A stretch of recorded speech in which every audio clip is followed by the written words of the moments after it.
کچھ چہرے دوسروں کے مقابلے میں زیادہ خوبصورت ہوتے ہیں. عام طور پر لوگ میک اپ کر کے یا ظاہری کچھ خوبصورتی کی وجہ سے کوئی معیار مقرر کر لیتے ہیں خوبصورتی کے، اور اس کے مطابق لوگوں کو جانچتے پرکھتے ہیں. حالانکہ آپ نے دیکھا ہوگا کہ بعض معمولی چہرے بھی بہت اٹریکٹیو ہوتے ہیں، اور بعض جو چہرے ہیں ان کے نقش و نگار بھی بڑے خوبصورت ہوتے ہیں، لیکن پھیکے سے ہوتے ہیں، بے روح سے، ان میں کوئی اٹریکشن نہیں ہوتی. کیا وجہ ہوتی؟ اصل خوبصورتی کس چیز کا نام ہے؟ اندر کی خوبصورتی. جن کا اندر خوبصورت ہوتا ہے، جن کے اندر ایمان ہوتا ہے، تقوی ہوتا ہے، خوف خدا ہوتا ہے، ان کے چہروں پر ایک روشنی آ جاتی، ایک نور آ جاتا ہے، خود بخود ان کے اندر ایک اٹریکشن آ جاتی. تو اس کا تعلق رنگ اور بہت نقش و نگار سے نہیں ہوتا. وہ اپنی جگہ سمجھے 5-10% یا چلے 50% ہی کہہ لیں کہ اس کا ایک حصہ ہو سکتا ہے، لیکن جو باقی حصہ ہے وہ انسان کے خیالات، اس کی سوچیں، اس کا کسی بھی چیز کو اپروچ کرنے کا جو انداز ہے، یا اس کی نظر ہے، یا اس کے جو اعمال ہیں، وہ اس کے لیے خوبصورتی کا ذریعہ بنتے ہیں. جب کسی انسان کے اندر سخت مزاجی ہوتی تو کیا اس کے چہرے سے نظر آتی؟ نرمی چہرے سے جھلکتی، محبت چہرے سے جھلکتی. یہ سب چیزیں دنیا میں بھی عیاں ہو جاتی ہیں. اور قیامت کے دن بھی کیا ہوگا؟ یوم تبیض وجوہ وتسود وجوہ.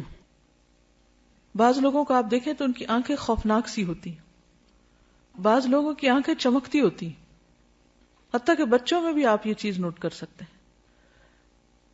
کچھ آنکھیں بالکل اداس اور ویران ہوتی ہیں، اور عموماً وہ ان کے اندر کے ڈپریشن یا اس خوف کو جو ان کے اندر کہیں جمع ہوا ہے اس کو ظاہر کر رہی ہوتی.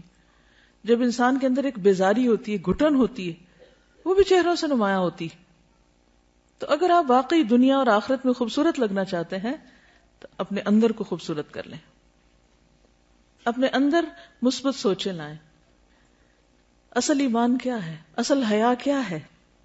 کہ انسان صرف ظاہر میں کچھ مصنوعی اپنے اوپر چیز نہ ڈال لے، بلکہ اس کے اندر حیا ہو، اس کے سر میں جو خیال آ رہے ہیں اور اس کے دل میں جو کیفیات ہیں اس کے بارے میں وہ کانشیس ہو کہ وہ کیا سوچتا رہتا ہے، کیا دیکھتا ہے، کیا چیز اس کے نزدیک اہمیت ہے.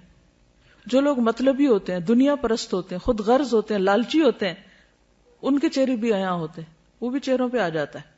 اور جن کے اندر استغنا ہوتی ہے، عاجزی ہوتی، وہ بھی عیاں ہو جاتی. انسان کا چہرہ جھوٹ نہیں بولتا، انسان زیادہ کچھ چھپا نہیں سکتا. تو چہرے کی فکر کم کیا کریں اور زیادہ فکر اپنے دل کی. محبت، نفرت، غم، خوشی، فکر، پریشانی، ہر چیز سامنے آ جاتی ہے. آپ نے کبھی دیکھا ہوگا کسی محفل میں کوئی شخص اپنے خیالوں میں کھویا ہو اور وہ لاسٹ ہو تو باقی لوگ نوٹ نہیں کر رہے ہوتے کہ اس کو کیا ہے. اگر آپ تھکے ہوئے تو لوگ آپ کو فوراً بتا دیتے ہیں آپ کو کیا. اگر آپ بیمار ہو تو بھی آپ کے چہرے سے پتہ چل رہا ہوتا ہے. کوئی اٹینٹیو ہو تو بھی نظر آ رہا ہوتا ہے، اور کوئی بیزار بیٹھا ہو تو بھی نظر آ رہا ہوتا ہے. سب کیفیات جھلکتی. تو اس لیے کل انسان الزمناہ طائرہ فی عنقہ، یہاں گلے میں لٹک رہا ہے، اس کا نام ہے اعمال. ٹھیک ہے نا؟ وہ کون ہے، اس کی پہچان اس کے گلے میں پڑی ہوئی ہے.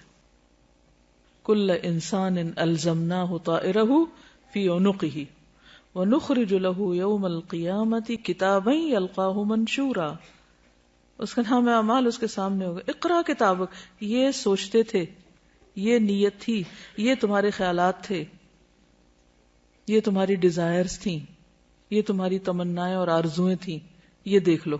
اقرا کتابک وحصل ما فی الصدور، جو سینوں میں وہ بھی نکال کے سامنے رکھ دیا جائے گا.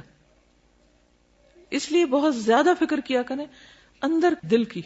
وہاں نفاق ہے یا شک ہے یا حسد ہے یا بغض ہے یا نفرت ہے، کچھ بھی ہے، اس کو نکال باہر پھینکے.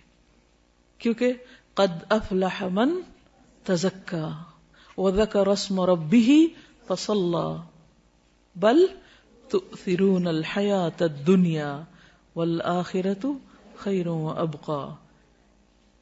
دنیا کے سارے غم اور پریشانیاں یہی رہ جائیں گے. اصل فکر بس آخرت کی لگا لے. ایک فکر ہر فکر سے بے نیاز کر دے گی. ہر فکر کو کاٹ دے گی، اور وہ فکر آخرت ہے۔ تقوی میں، اللہ کے ڈر میں، دنیا اور آخرت کی ساری مشکلات کا حل ہے۔